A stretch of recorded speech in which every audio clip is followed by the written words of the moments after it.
But, when somebody says that, the founders wanted America to be a Christian country, I have to challenge that. It's not true.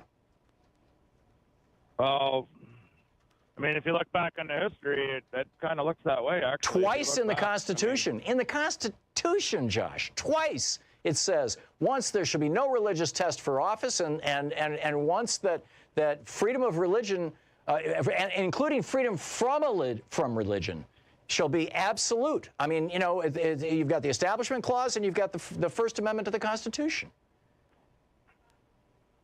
Everywhere you look in America, even on our money, statues, it talks about God or everywhere. Well, that was in 1956. In God We Trust was put on our coins by Dwight Eisenhower in response to pressure from the John Birch Society to defy the godless communists in the Soviet Union. You're right. In God We Trust is on our money. But the founders never put it on our money. They put a goddess on our money. They invented a goddess. I mean, that's as pagan as you can get.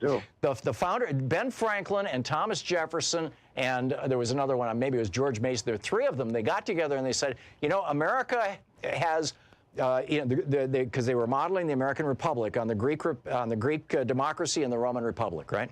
And they said, the Greeks had gods and goddesses, the Romans had gods and goddesses. We have gods, male gods, right? The religion, the Christian and Jewish gods, but we have no goddesses. So let's invent a goddess for the United States. And they literally invented a goddess out of whole cloth.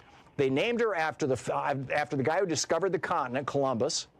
And they put her on the top of the Capitol building. They said that no building in Washington, D.C. could be taller than her head. Her name is Columbia.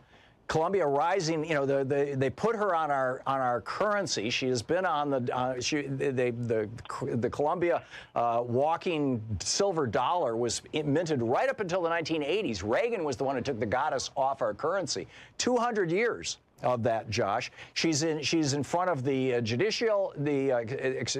Department of Justice. John Ashcroft covered up her naked breast, remember, famously.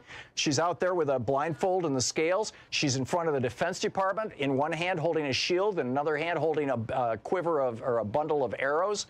She's in front of the Agriculture Department with scythe, to harvest wheat. Every department uses the goddess. She's on our flags. They named the center of government for the United States after the goddess. They said and this district is going to be dedicated to Columbia, the goddess, the District of Columbia. And like I said, no building can be taller than her head, and no person who lives in the district can engage in partisan activity like voting. That's why the District of Columbia doesn't have representation in Congress.